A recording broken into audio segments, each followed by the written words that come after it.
Racing, and we've got the boys, Mitchell and Brendan. So what are we doing down here today, guys? Oh, well, today we're just finishing the last touches on the bike before the upcoming Queensland titles, making sure it actually runs. First time starting it today, and it all ran well and started first try, which was good.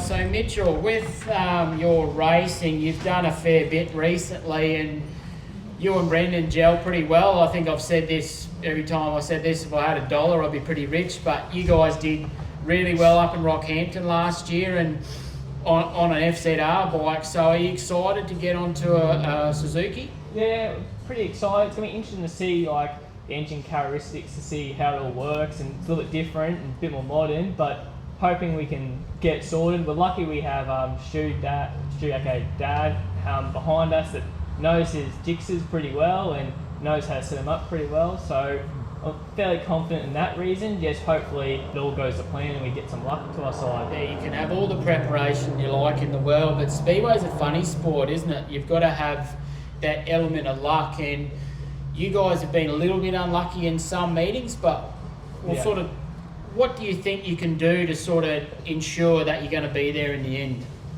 Well, just make sure we finish every lap, every race, get points on the board, don't do anything stupid out of our own limit, and make sure we finish every race and try to make it to a B final at least. I think it's also important just make sure we have well communication between the two of us and sort of get a game plan before we come out, what we want to try and do. Last year's Queensland titles, can we run through how that all went down? Because if we're all being honest, being such young kids, no one would have given you a chance, and then what ended up happening? Yeah. Well, we ended up finishing in the top half. We came second in that, which was really good. We even had a crash that night, which like kind of shook me a little bit. I was a bit nervous coming in. Didn't even have a clutch lever.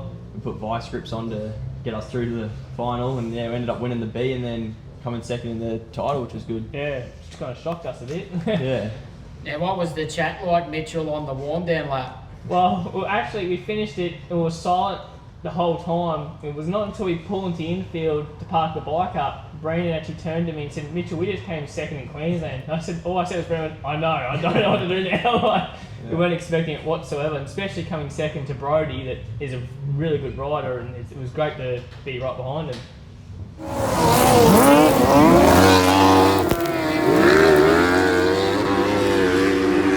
What's it like to be able to do all these different meetings? How can you apply that back to sort of the home track of Brisbane? Well, it teaches me a lot of throttle control, having to ride different types of dirt, different length tracks and all that. Gives you a lot of work on your body position for different tracks, so if anything does like happen, change of direction and stuff, you can adjust quick, and you've learned from other tracks, bring it all back to the home track. Yeah. And it feels, I also get a feeling like it teaches me to feel the bike, to sort of see how it steers, how it understeers, where you can sort of get up, doesn't give it too much drive. Bowen's definitely a tricky track. It's fairly small, but it's definitely improved, I feel, my riding style and my swinging style, that track, because you learn so much there. Now, I remember, I think it was 2 years ago, we had the New South Wales titles down at Tamworth, and I noticed there was just multiple swapping of passengers and everyone was getting to sort of ride on the bikes. But what's your thoughts on a track that's so much bigger compared to your home track? Well, we were only on the RF back then, Yeah. so it was kind of lacking power, but we did win every race down there. Yep. But yeah, it's good to actually try long track because you get the feel of the bike and its full power.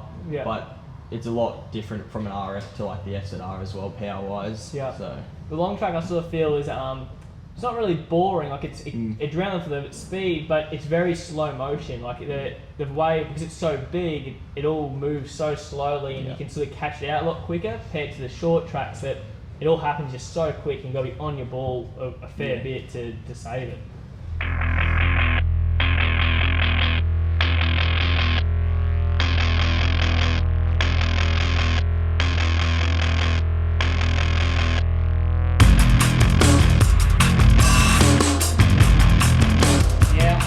this with everyone, but we'll go through both of yours. What are some of the rituals that you have, or whatever it may be, to make you calm or comfortable to be able to get on and race? We'll start with you, Mitch. I just try and take deep breaths and just look at the bike and just try and get my head in the game. Pretty much, I'm really nervous actually coming towards the tape, especially in that first race, first lap sort of thing. It's really nerve-wracking, but as soon as your tape's go up, it just goes away and you feel good for the rest of the night. I love it, but I hate it at the same time. Yeah, well, I kind of, before we start racing, try to listen to some music, get in that right mindset, get it like so I'm aware and alert for racing. And then coming up to the tapes, I'm kind of just trying to make sure the bike's running properly. I'm not really worried about the nerves at that time, just make sure the fuel's on, just all that thing that runs through my head, make sure I can get a good line for the start. And then, kind of get a bit nervous as the green light goes on, but then when the tapes go up, it's just racing. Like Mitch said, kind of the nerves go by then. So as a team of young guys, what would you say your strengths are? And then on the sort of devil's advocate side of it, what are your weaknesses that you try and sort of work on? Well, the strengths definitely, because we're so close, I can say, Mitch, you're not doing this properly, can you change? And he can do the same towards me. So it's like, it's good that we're so close, because I can tell him what I want him to do and he doesn't argue back, as in, because he knows that I'm struggling with this. Yeah. So he can adjust really quick. I think it helps too, both of us coming from dirt track sort of thing. We both got the same discipline behind us, so we both gel really well together with all that as well. So it makes that easy, I guess, for all that sort of stuff.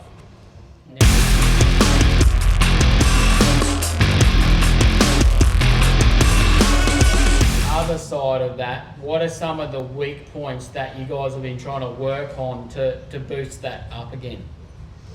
I haven't really thought about that. Yeah, I haven't really thought of it. We try and block that part out, really.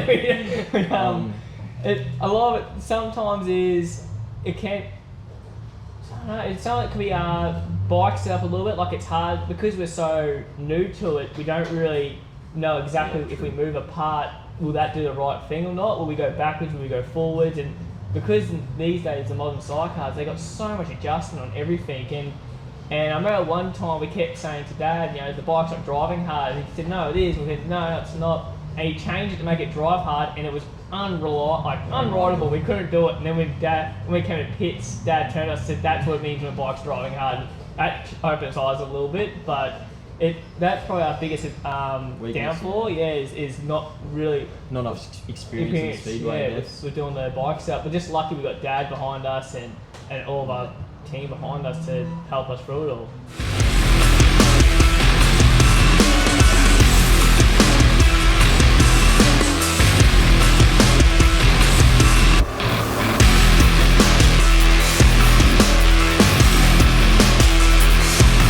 I like to do this with every sort of chat I have, but I've actually been watching Stu race for a long time, like back at the Ekka, the Woodchop Arena, you name it, and it's cool to see he's still quite a young man with a long career. What's it like to have someone like that in your corner wanting you to do well? Well, yeah, it's perfect really, because he's so dedicated to the sport. Even back with the RF, we had a bike jump, we jumped straight onto a bike that was ready to race, set up perfectly. Yeah. Other new kids or new adults even who jump into the sport struggle for a couple of years to find this right setup. We're lucky enough just that Stu can set up a bike and even watch it from the outside of a track, watch us ride it and knows what needs to be changed before we even know. Because we don't have the experience that he has. Yeah, it's awesome to have that in our corner. And taught us a lot too, like how to set it up, it's been a massive amount of help, and we couldn't thank him enough for actually doing all that and spending time on it.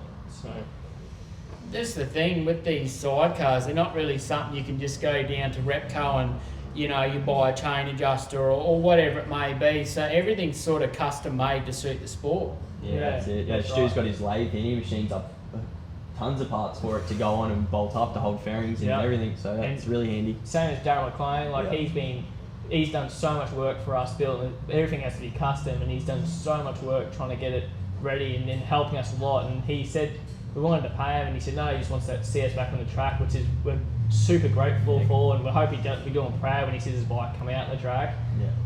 It means a lot to us, really.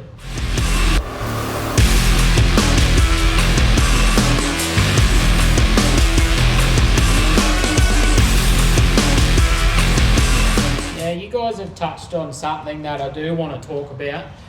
Sort of rattle off some of the people that have helped you sort of get where you're going and continuing to help you. Yeah, well, first, Stu, he's done everything, like all the hours from Monday till Sunday. Here in his shop, missing out on racing, missing out on just activities on the weekend just to put this bike together. And I'm like 10-hour days just to keep it flowing to get it done before the Queenslands. Dion Lind, he's got us parts off his own bikes to chuck onto this to get it out into the track. And definitely Darryl McLean for machining all the bits up and even doing it for free to get us on the track. And then Mum, just to keeping Stu calm and making sure it all works and runs smoothly. And Ben for selling us the bike. frame and letting us have the opportunity to have a frame for the Queenslands. How good's that all those people come together for the common goal of not just to help you guys because they've got a rapport with you, but you guys are another bike on the track and another competitive, reliable bike. It means a lot. So it's really good. So it means a lot to us, and it's good to have people behind us to be able to do that. So couldn't thank it enough, really. Now, I think that you guys have the right attitude in regards to Speedway because in my opinion, you can't win a title in the first corner. No. It needs to be something where you need to finish races. So where would you sort of sit in a race? Say, for example, if you don't get the start and you think you can sort of run, not quite first, but how would you approach that sort of scenario? Well, you kind of want to set your bike up in a position where you can either go around them if they're going slow around the pole, or just put your front wheel just enough so they see it, either where they go, oh crap, and they push themselves wide, and then you swoop under them. You want to have your bike in a position where it's ready, like you kind of need to wind it up, set yourself back a bike's length even, so if you see them make a mistake, you can run through them kind of thing, because you can't just snap on it and go where you want to be. It's kind of made like, bike's length, the 2 bike length backs where you make your decision whether you're going to pass them or not. So as soon as you see them run wide a little bit, you just shoot your front wheel into there, because then they can't really come back down on you, your bike's there, then you can follow through. But it's not made in the first corner. You got to set yourself up, even laps in advance, just to make sure you get that pass smoothly and don't hit anyone. And even be patient, pretty much. Just be patient and calm the whole time.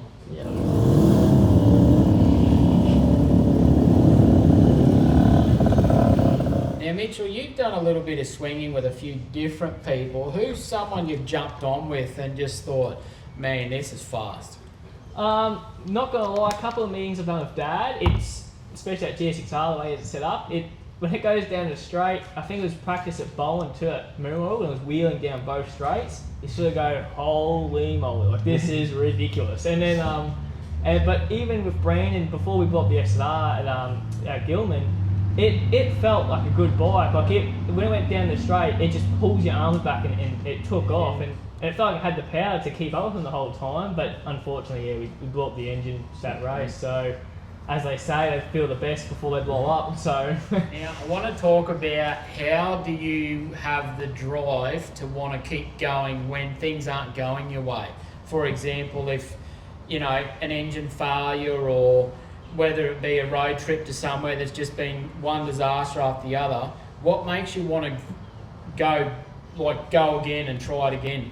Well, also we know what the bikes are capable of, and we haven't really had enough riding time to quit. So also we just want to keep on the track, and when we've got people behind us who keep pushing us forward. We'll never really experience this again because we're so young. People want us on the track. It's really, we just go to the track and the bikes are prepped and we're riding them. So we just keep it's awesome having this experience at this young of an age to have a bike always on the track. And so we always go to the track and have a bike. Yeah, we're kind of lucky, I guess because we've had bad results, but we've had good results too. And the good outweighs the bad. So when you have a bad time, you're annoyed, but you think of how much good times you've had, how much fun you've had. So it just pushes you to keep going more and keep chasing that good time. Yeah, because we've had those good times, like second in Queensland, it's like one of the best feelings ever. So you always want to chase that feeling again. Yeah. So when we're out on the track, it's always like we want to do our best, and when something goes wrong, we're like, oh well, we need to fix it to get out on the track next time to do better again. So we're always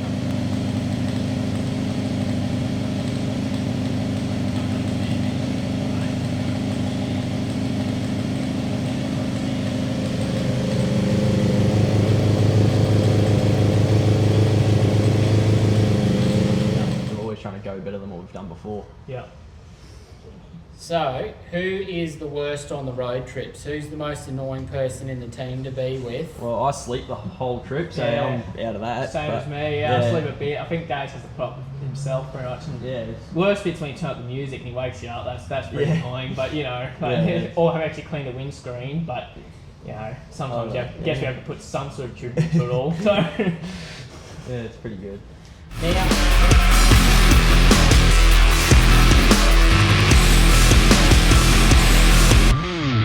moving forward from here, let's say, for example, and I can't see why it wouldn't, say, for example, the Queensland titles go well, you make the B at least. Yeah.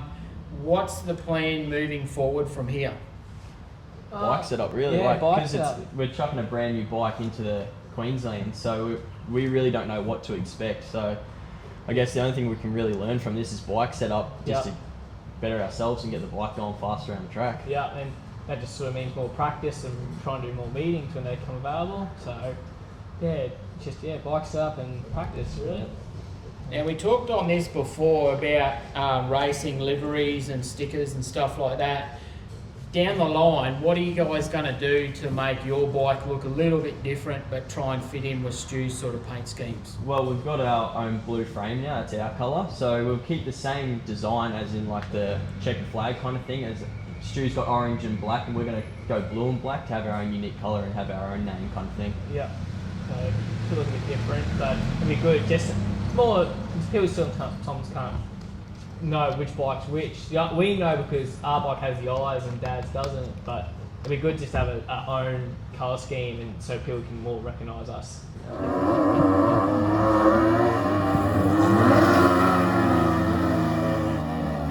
As for competitors, who are some of the competitors you've lined up against and you've sort of been actually starstruck? Oh, Stu, really. Yeah. Because as we're family behind the tapes, but when we're on the tapes, it's a different story. Like, he's not scared to give us a knock and get us out of the way to get in front. Like, he's one of the most competitive racers I've ever raced. Yeah. So. No one that's shocked for how smooth he is too and how calm is Scotty Christopher as well. He's a very smooth and calm rider and flows really nice. Tyler's the same too. He's very smooth and calm. And Dad. Yeah. Now, I want to talk about worst fill-in on the track. What's the worst you've been filled in and you haven't been able to either tear off or roll off fast enough? Where was that at? I think it was... Nudgy's pretty bad. Yeah, for Nudgy it. hurts because of that deco. When it hits you, it's bad. Yeah, it hurts. We were even following Stu maybe on the teams race. On the teams and race. we were coming in first. I think Stu was in second. He's bumped us wide and just came and just opened up. It's just like, you just see it's like a big wall. And you try to put your head down, it's too late and just smashes you up. Yeah, and it's actually a skill you've got to learn to keep on the throttle when you're getting smashed by dirt. Like when I first started, I'd get hit by dirt, like, and shut off and like try to tuck away. But yeah, now you just learn you got to hold on and just cop it really. It hurts. It's yeah, like you a come back in sandblast full machine. welts and everything from the rocks, but yeah. Actually, Mitch, I think I've seen your neck get peppered out Yeah, on the track. yeah, You're a bit red raw. my neck, my upper lip. I remember one time, I actually think this was Dad too, and we were coming down the straight, and I must have my mouth slowly open, a rock came and took a little chip out of my tooth. I remember feeling the rock hit it, and it hurts, so after that now I make sure my mouth is completely closed. Sometimes even a bit on my lip to make sure it's closed. So. Now, I just want to say personally, I'm stoked to see you out and doing better, and stoked to see you develop to a newer bike, a newer motor and everything. And all I want to say is best of luck for the Queensland titles in the future. Yeah, awesome. Thanks for coming out and doing this for us as well. Yeah, Big thanks, supporter. Dad. It's been great to have you here. Thank